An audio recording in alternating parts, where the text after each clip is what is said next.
Hey guys! Welcome sa unang video ng ating daily care guide para sa mga halaman. At sa video na ito, pag-uusapan natin yung Echeveria Blue Surprise. Pagdating sa profile ng halaman na to guys, nabili ko to noong June 2020 kay Ma'am Jen sa Jen's Rare or Uncommon Succulents. So meron akong unboxing video sa succulent na to kasama ibang batch ng mga Echeverias dyan sa channel kung i-check out nyo, no? Pero itong halaman na to guys ay isang Lilacina hybrid, Lilacina o Lilacina hybrid. At masasabi ko na medyo bagong variety siya o medyo bagong hybrid siya sa market kasi wala pa akong masyado makitang information sa kanya online. So compared sa Lilacina guys, yung plant na yon medyo mas puti siya. Ang tawagan ng iba doon, Ghost Echeveria kasi nga puti yung kulay niya.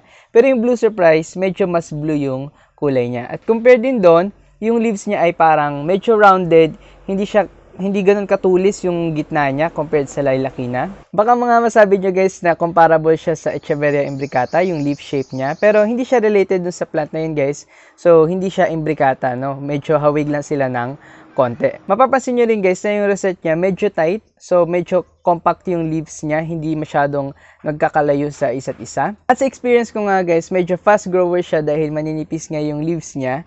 So, mas mabilis sa kanya magpalit ng bagong leaves. At dahil doon, medyo easy siya alagaan at marerecommend ko talaga siya para sa mga beginners. Pagdating sa care guide ng halaman na to guys, marerecommend ko na gamitin nyo yung fast draining na potting mix kung ano na yung na-test ninyo na maganda para sa inyong area. Pero kung hindi nyo pa alam, maganda mag-start kayo sa 70% na inorganic materials gaya ng pamis, tapos 30% na organic gaya ng rice hull na composted na o kaya carbonized na rice hull. So gawin natin na very loose yung potting mix natin para hindi siya magkaroon ng rot. Sa acclimating guys, nung ina-acclimate ko tong halaman na to kasama yung ibang mga Echeverias, masasabi ko na mas madali para sa kanya na mag-acclimate.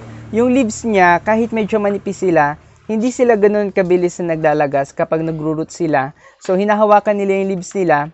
At ganoon din, mabilis sila na makapag-produce ng bagong leaves kapag rooted na sila sa kanilang bagong potting mix. So hindi sila masyadong mahirap na i-establish, hindi to nagkaroon ng sunburn guys habang pinapaarawan ko. So napakadali lang sa kanya na mag-adjust sa bagong environment. Sa sunlight, marerecommend ko na 5 to 6 hours na direct sun ang ibigay ninyo sa kanya.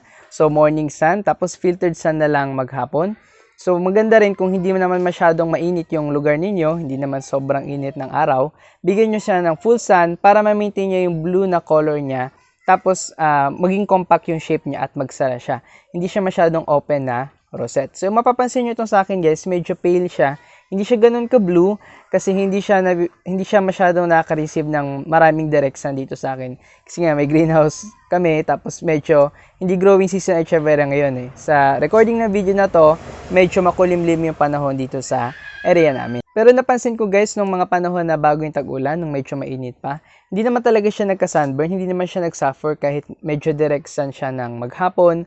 Wala akong nakita sa kanya na leaf damage dahil sa sobrang araw. At mapapansin nyo nga siguro, no, kapag mas marami kang araw na binigay sa kanya, mas magiging makapal yung farina niya. So hindi siya ganun ka-pale at hindi siya ganun ka-green tignan. Medyo powdery siya, mas powdery pa yung itsura niya kapag mas marami siyang araw na nare-receive. Sa pagdidilig guys, hintayin nyo na matuyo talaga yung potting mix niya thoroughly. Bago nyo siya diligan, mararamdaman nyo yung sapat kung talagang fast draining yung potting mix nyo. No? Mararamdaman nyo, gagaan yung pot kapag kailangan na niya ng tubig, kapag dry na siya. At ganoon din yung leaves niya guys ay lalambot. Madali nyo na siyang mahila. Yung mga bottom leaves, no? Hindi yung upper leaves. Yung bottom leaves niya guys, madali nang mag-fold kapag kulang na siya sa dilig. So may kita nyo rin siguro na nagre-wrinkle siya kapag kailangan niya na ng tubig. So, ang gawin nyo, tubigin nyo siya ng thoroughly kapag uhaw na siya, tapos hintayin nyo ulit na matuyo bago nyo siya didiligan ulit. Pero napansin ko so far, medyo resistant din siya sa drought. Kaya niya yung medyo matagal na period na kahit walang dilig. Pero kapag nadiligan siya, hindi rin naman siya sensitive sa medyo madalas na watering. So, masasabi ko guys na adaptable ito. Hindi naman siya yung diva na halaman na magre-react kapag sobrang tagal na walang dilig o kapag medyo nadalasan ng dilig. So medyo mas resistant siya sa variable na types ng pagdidilig. Pero papansin nyo din na mas kakapal yung leaves niya guys kapag talagang hinihintay nyo na mag-dry siya thoroughly bago nyo siya diligan ulit. Kasi kapag matagal sila na walang tubig, mag-store sila ng mas maraming water kasi nga hindi naman sila lagi naka-receive ng water, no? So kapag hindi sila masyadong madalas sa didiligan, mas kakapal yung leaves nila at magkakaroon ng mas magandang appearance. Pero wag nyo rin silang i-neglect ng sobrang tagal guys na walang dilig kasi prone din ito sa mga pests. Speaking of pests, sa mga problems ng halaman ito, medyo resistant siya sa mealybugs. Masasabi ko hindi siya ganun kadaling dapuan ng mealybugs or hindi siya katulad ng ibang mga Shawayana hybrids na kapag na-neglect ninyo magkakaroon na kagad ng sobrang daming mealybugs. Ito guys, hindi siya ganong klaseng variety. Pero I can say na kapag na-neglect nyo talaga ito, halimbawa napabayaan nyo na hindi nadidiligan or napabayaan nyo sobrang tagal na basa, pwede pa rin siyang magkaroon ng mealybugs guys. So maging maingat lang kayo sa pagwawater nito. Ganun din kapag magkaroon siya ng mealybugs, medyo mahihirapan kayo na alisin yung insects kasi medyo tight nga yung leaves niya, magkakadikit.